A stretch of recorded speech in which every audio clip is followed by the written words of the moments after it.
Thank you very much, Monique. Was that useful, ladies and gents? Very good. I saw lots of you scribing lots of notes away there, so hopefully some great takeaway tips for you to be able to use on your projects. Now you possibly or hopefully have lots of questions, lots of things going through your heads at the moment. So what I'd like to do now is I'd like to introduce you to our panel of experts, and I think we've got all the seats available here now, who are going to join us to the front of the room to answer any questions, as I said earlier, on your existing projects or maybe future projects that you're about to embrace. So let me start first and with, as they take their seats, with Mark Simons.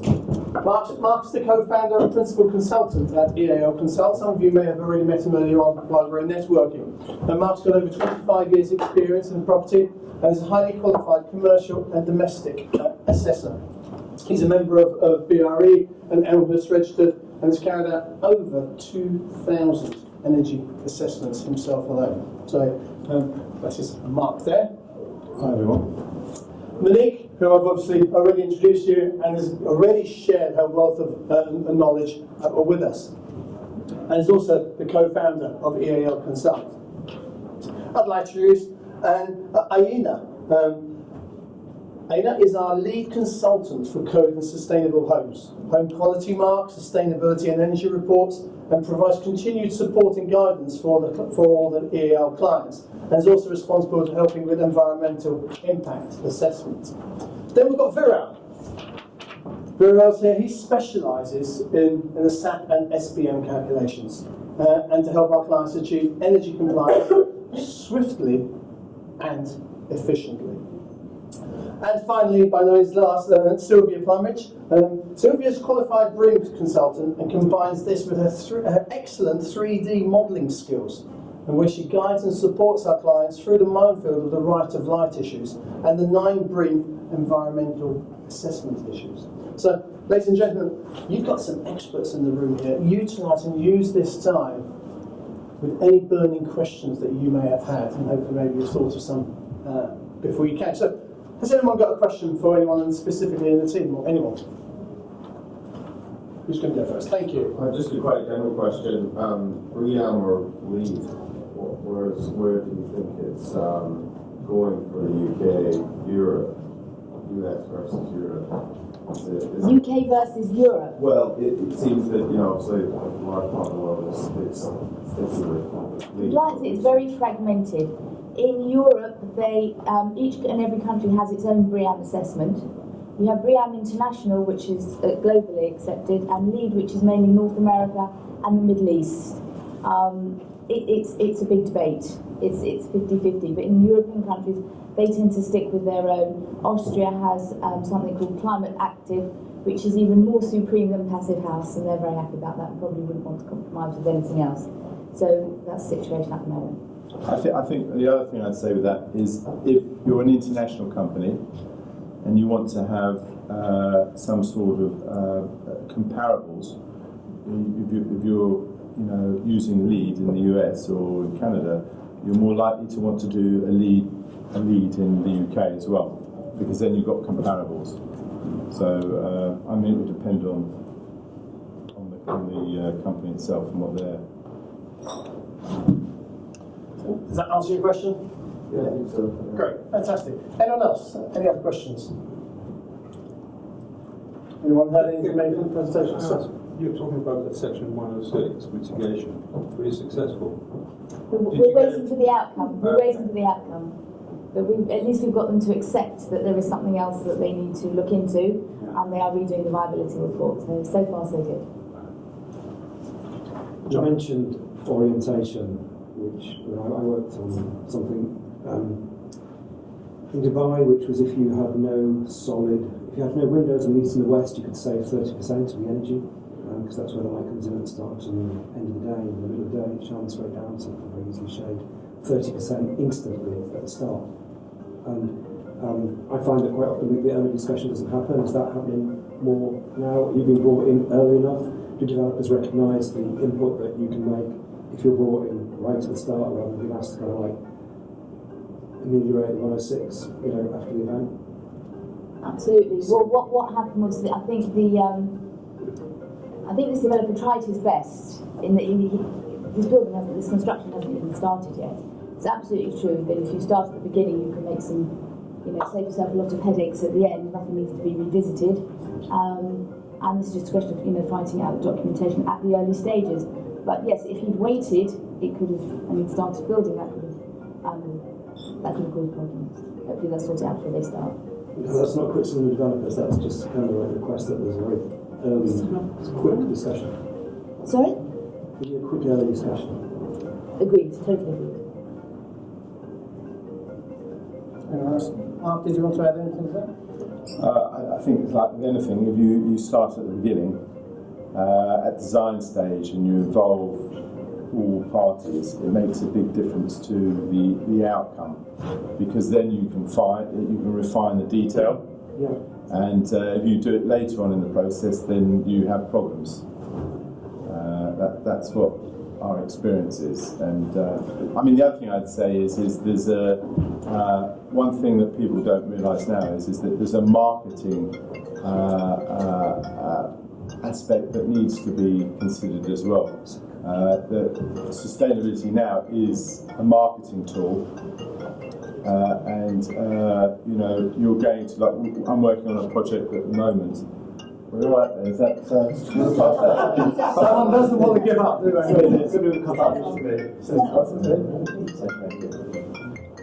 the phone that.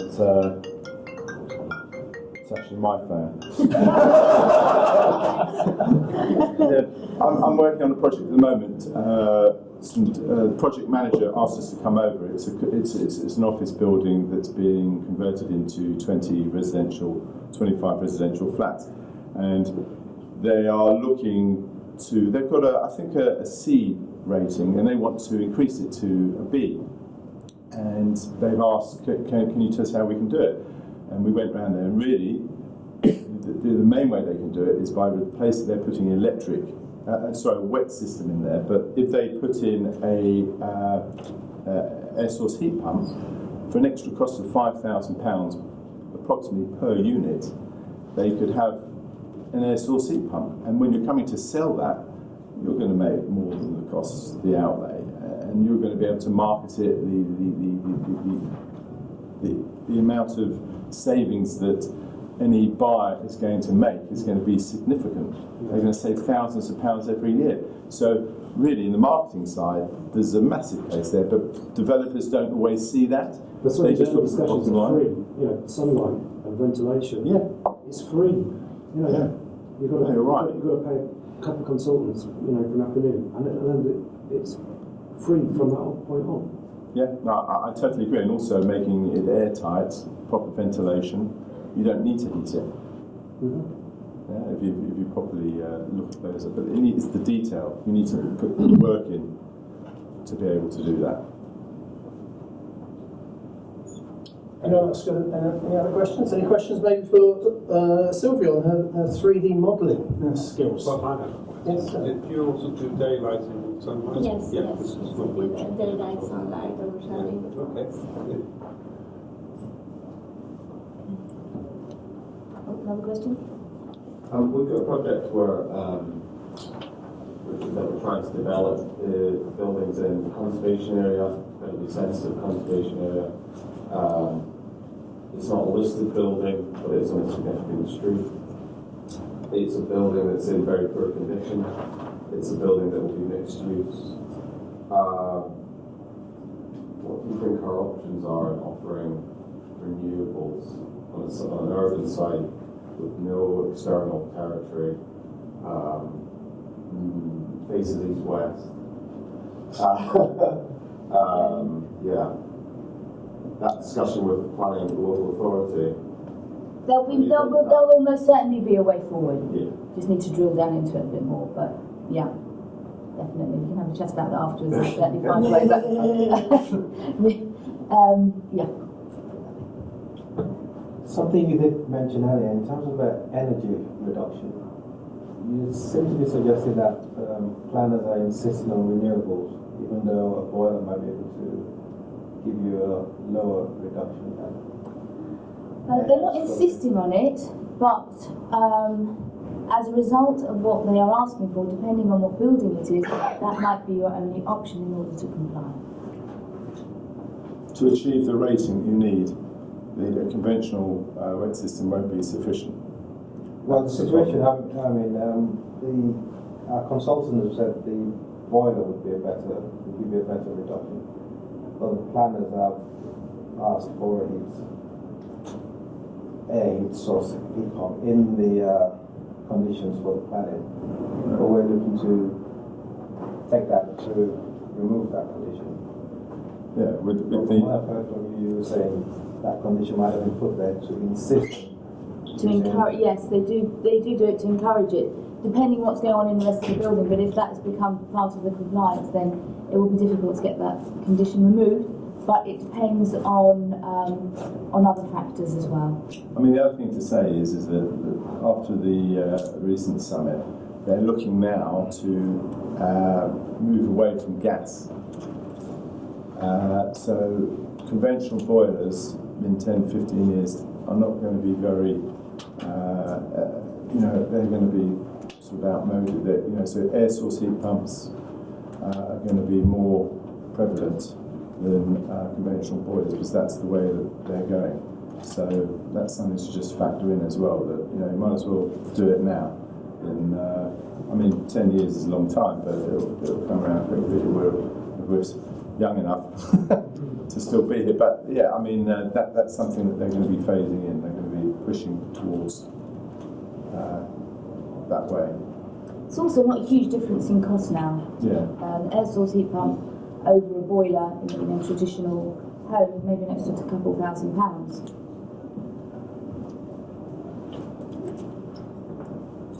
Gentleman in the blue jumper. Have you ever come across the use of geothermal energy as a way of satisfying sustainability requirements? Because from what I understand, it may not be viable for a single dwelling or a building in terms of cost, but for a group of buildings or dwellings, it may be very, very efficient. The ground source heat pump would very much depend upon the space. And it's a very good source of energy. Obviously, it's a little more costly, or it is more costly, but if you have the space, then absolutely, it's a very good. Have you had that? In the project in Spain, they had fantastic geothermal chimney, but they did need an awful lot of space. Canadian wells were exceedingly deep, but it was very efficient, and that was one of the contributing factors to getting such a high rating. You can do vertical or horizontal, so you can go down or across. Right. Yeah. But have you had any examples where a group of dwellings or To service Yes. exactly to service a few buildings? In that university, it was servicing surrounding buildings as well, and it was working. And also, I'm sure they're using that in Vienna. Yes. We saw the plant. The build, they had a commercial building in Austria, and it's a significant building, and it was completely zero carbon, and the comfort levels were fantastic. You walked into the reception area, and you didn't notice any, because there wasn't any, but it was very nice to be in. And that's from it being airtight, obviously using triple glazing in there, ventilating the space, but it can be done. It just needs to be thought through. Mark, would you say that's more common in Europe as opposed to the UK? Well, and if so, why is that? Why is it This village that they've built just outside Vienna is a low-cost development. It's for working people, so it's not it's not built to there's lots of high-rise buildings there, but I think sustainability is a little more advanced in certain parts of Europe, and it's maybe they've got the weather as well, although Austria doesn't. But they use triple glazing, so they're looking at passive house, so they're looking at making sure that the buildings function better in cold weather. So we're sort of in between here. So we don't do one or the other. But I'm even thinking about doing some triple glazing in my house. So I'm thinking, my double glazing is not particularly well installed. It's not very good.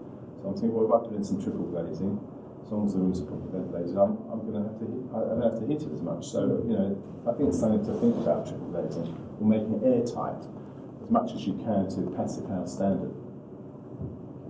Gentleman at the back has another question. At the beginning, you talked about the Vienna project. You talked about it took into account the health and well-being and the quality of life of residents. Can you just elaborate on that and how far that went? They've got a lake. They've built a man-made lake so that people can socialise, can go swimming, do sport as well. And it's just general how they live their daily lives. They have a nursery there as well. They have shops, local bakery, and so they've looked at trying to build a sort of a little city really, and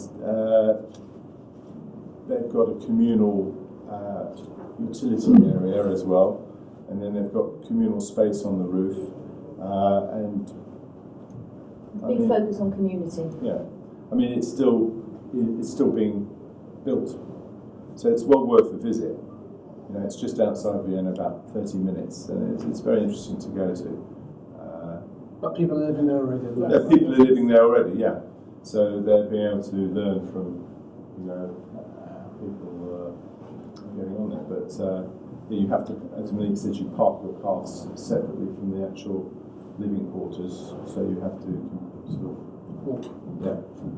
Gentlemen, Yes, two questions. One is about collaboration. I did several projects in the States also previously, and we were using, for example, Revit from an architecture point of view and development point of view, and had like consultants very early in there, so we could really work out very fast how things change and so on. So are you using, let's say we do a project over here, do you have a preferred software that you kind of collaborate with? Do you use whatever? Of course, you have your own software, but what's the exchange? That's the first question. Like Revit, ArchiCAD, I don't know what, plus your plugins. Yeah. And then the second one is, did you do passive houses also here in the UK? And are you controlling, because the problem is not only the planning of a passive house, it's like how it's built. Yes. And that's the biggest problem. Are you also coming on site to have a look if it's built adequately? Because a lot of builders I've seen here, I built a lot also in Germany, I'm half German, half Spanish. So essentially the standard of sustainability is not only a little bit behind, it's very behind. It's a very good point you made. And that's a big problem here. They are having courses now Yeah. for builders in passive house. Yeah. But you know what, it's about how good the builder is, because, you know, bridging and doing things properly, there's a specification. It needs to be, as you say, if you're the architect, the project manager needs to understand it. It's not that sophisticated. It just needs good builders, really. Yeah, I agree. So we have worked on passive houses. One in I think it was Archway, which was a residential building, residential house, and I think the gentleman is a lecturer, wasn't he? Yes. And They were German, I believe. They were German as well. Reflected. So you've cornered the market. But the more than Germans in here, But it's sincerely. true. They absolutely. It makes sense really, because if you don't have to spend money on heating, and also heating isn't comfortable. Oh, I agree. So if you can have a climate that is more natural and it's more cost effective, it doesn't cost a lot more to do. It just needs to be planned. It just needs to be thought through. And in terms of what software we use AutoCAD. We use AutoCAD, and it would also, we would liaise with the client depending on what their interfaces were. But mostly AutoCAD. I mean, Sylvia. ArchiCAD, Rhino, AutoCAD, and Design Builder. Okay. So there's a fast exchange. Okay. Yeah. So that's me out there, because I use a lot of Vectorworks.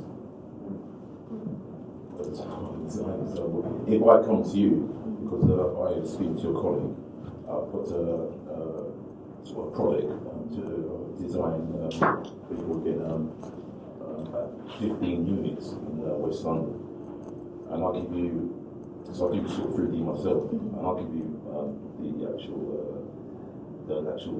software or the file in Vectorworks. How am I going to sort of like that?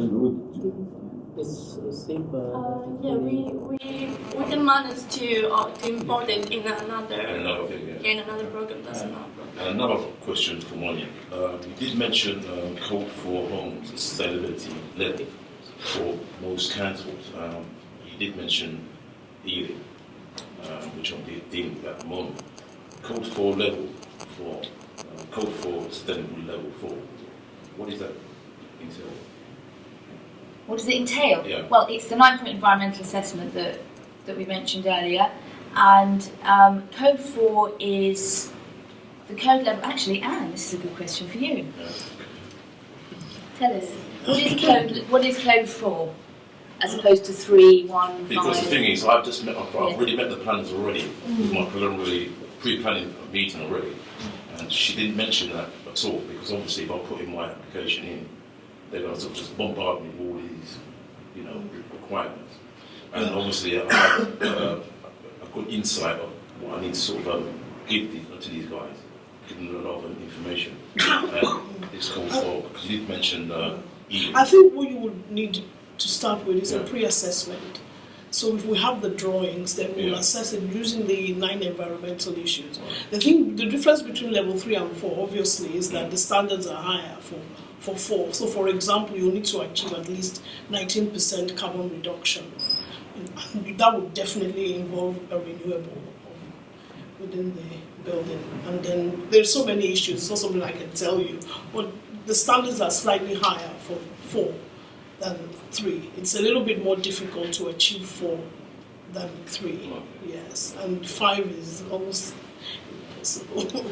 I'm quite sort of impressed, but how good is your fees? How can we? We're not the most. Our fees was labour. We're not the most expensive, not the cheapest, but we're the best. Very good. Any other questions? Maybe projects? Sorry, just one leads on from that question before about the skills in the construction workforce. I mean, where we work on some of our smaller projects, and we're talking about potentially trying to replace boilers for air source heat pumps. I can see the plumber on site just glazing over. What's been done on the ground to kind of manage that in terms of training for existing plumbers? And I think you need to go to a specialist. I think for air source heat pumps, go to somebody who does that. And plumbers, they'll tend to be good at different things, but I think if you're going to install one and you want to make sure it's done properly, go to somebody who just does that. I mean, I would fully agree with that, but I would say that a lot of people would be put off by that. And if it is something that's comparable in price, this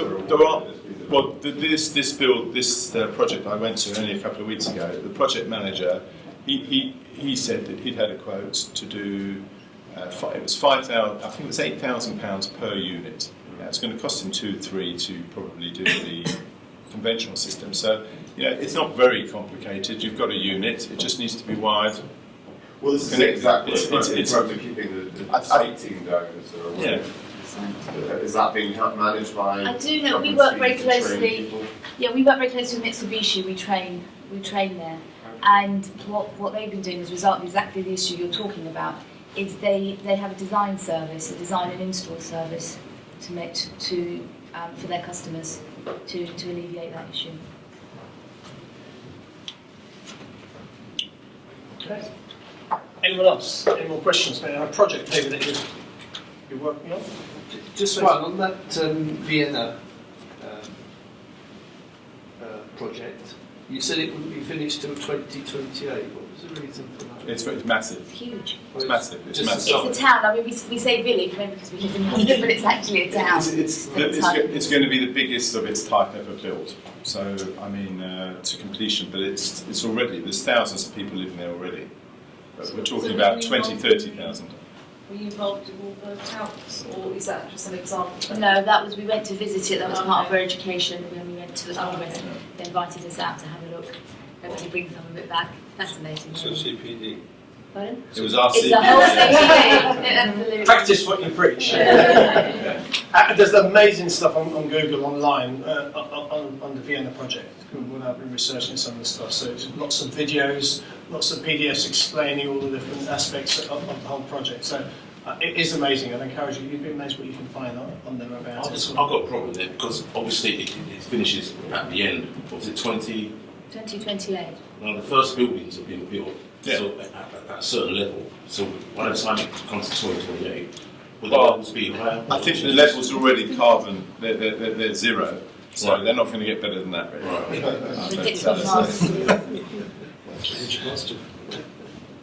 Okay. Great. I think. Is there anything, Mark, you'd like Yes, to add? I'd just like to thank you all for coming. And if any of you have any projects you'd like to talk to us about, please feel free to talk to us afterwards or to get in contact with us. I'd like to thank the team. And also I'd like to thank Michael Kashmiri of MC Square, who's done all the marketing and social media. And it's been fantastic and found this venue as well. And I can recommend him highly enough. So thank you very much. Look forward to talking. Thank you, Mark. Just before you depart, ladies and gentlemen, we've got a couple of things that we'd like you to consider. First of all, as I said in the last email that we sent you, one lucky person's going to go away with a hamper. Not just any old hamper, though. Not just any old hamper. It's a Faulkner and Mason hamper. What we'd love you to be able to do is, Fancy, there's a green folder in the corner there. We could ask you please just to take 2 minutes of your time to feed back to us on the session that you've had today.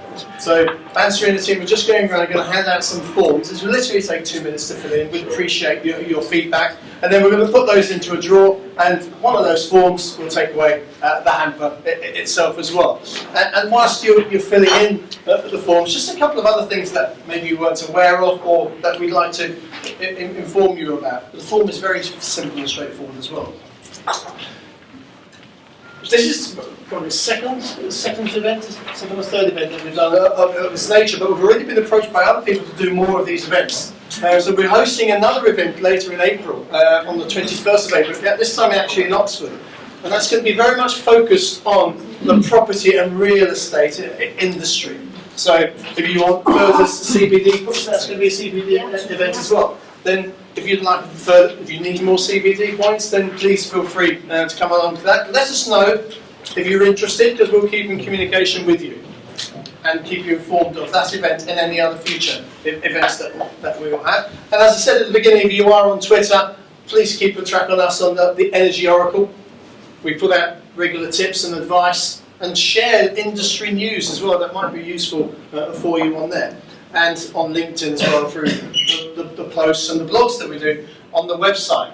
Which leads us on to, some of you may have seen our website in the past, but we've actually now got a new website as well that we recently launched. So go in, there's some new things on there, some new examples, case studies, etc. And again, where we're giving advice on sustainability. So please feel free to have a look on there. Thank you very much for your time. As I said, please help yourselves to eat more teas and coffees. Right, you just want to hand them up and hand before the forms it's in, and then we'll make sure we're doing a draw. So don't go until we've drawn it.